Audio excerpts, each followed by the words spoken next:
Hi, I'm Chris Cook from 3M. Welcome to 3M Tech Tips. In this episode, we're going to answer some of the most frequently asked questions relating to post-heating of vehicle wraps. Now, post-heating is an absolutely critical step in our wrap application. It's where we're heat treating the applied film to relieve a lot of the stress or the shape memory that gets put into the film wherever we've had to stretch it during the application, say down into recessed areas or around compound curves. Now, if we don't effectively post-heat, then that shape memory is going to tend to cause the film to shrink back to its original shape and cause it to pop out of recesses or start to pull back from around our edges.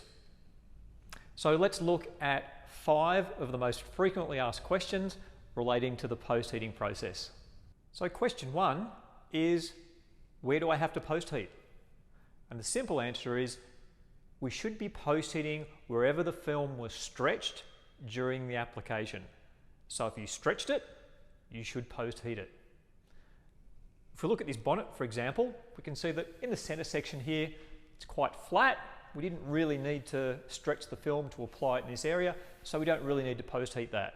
However, as we come out towards this edge, we can see that the panel folds down and also curves around in this direction. So we did actually have to conform the film to that compound curve. And because we've stretched it in that area, then we should be post-heating through that area. So the simple answer is, if you stretched it, you should post-heat it. Our second question is, what temperature do I have to post-heat to? Now, for all 3M wrap films, whether it be color change films or digital print films, the minimum post-heat temperature is 94 degrees Celsius. And that's a minimum of 94. When I'm post-heating, I'm normally aiming to get to around about 100, maybe between 100 to 110 degrees to make sure that I'm above that 94 degree minimum. Because if we don't reach 94 degrees Celsius, the post-heating's not going to be effective, and it's far more likely for your film to want to shrink. What that also means is that we should be measuring the film temperature as we're post-heating. We need to use an infrared thermometer to actually measure that film temperature as we post-heat to ensure we're getting above that 94 degree mark. Now, our next question actually relates to the previous one about temperature. That is, 94 degrees, that's pretty hot. Will post-heating damage either the wrap or the panel underneath? And no. Correct post-heating temperature is not high enough to damage properly applied film or the factory paint finish. However, it certainly is possible to cause some damage if you get to excessive temperatures. So another reason why it's so important that we use the infrared thermometer to measure the surface temperature during post-heating. Now, regarding damaging the film, you could potentially damage it during post-heating if there's any trapped air left underneath the film. Because as you post-heat, that trapped air will expand and pop through the film. So it is a good idea before you post-heat to go over that area of film just with good firm pressure with a squeegee to ensure you're working out any trapped air bubbles. So our fourth question is, how quickly should I post-heat after finishing applying the film? And the answer here is, as soon as possible. The faster we post-heat, the sooner we're going to relieve that stress and give the film less time to start pulling back and start pulling the adhesive off the panel. So post-heat as soon as you can after finishing the application, within an hour or two. Our fifth and final question is, when I'm post-heating, can I heat and measure at the same time?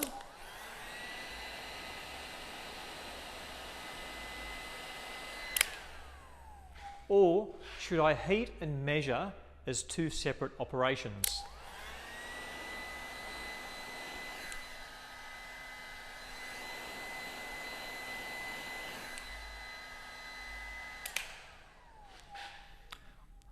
I get this question because some installers are concerned that if you heat and measure at the same time, you're going to get incorrect temperature measurements because the thermometer is just reading the hot air coming out of your heat gun. These thermometers actually only measure surface temperatures. They don't measure air temperatures.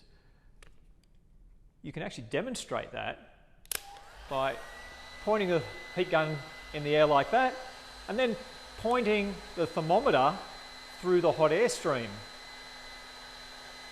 Now I'm measuring a temperature of 25 degrees Celsius. What I'm actually measuring is the ceiling. So we can see quite clearly that the thermometer is just measuring the surface temperature. It's not actually measuring that hot air. So we can certainly heat and measure at the same time. And that's certainly my preference. One, because heating and measuring together, it is a bit faster. And also I can be more sure that I'm post-heating the entire surface and not missing any sections. One small tip here is that I find quite useful is when I'm post-heating to actually place my thumb holding the thermometer against the side of the heat gun so that I can move the two as a single unit, making sure that I'm always pointing the thermometer at the correct position and I'm not trying to sort of coordinate them as two separate objects. So there are some answers to 5 frequently asked questions about post-heating, a really critical step in our wrap process. So hopefully these are going to help you be successful with your own wrap installations. Anyway, as always, we're very interested to hear any questions or suggestions that you have, so please head over to our Facebook page and leave a comment there. The link is in the description below. But thanks for watching, and see you next time.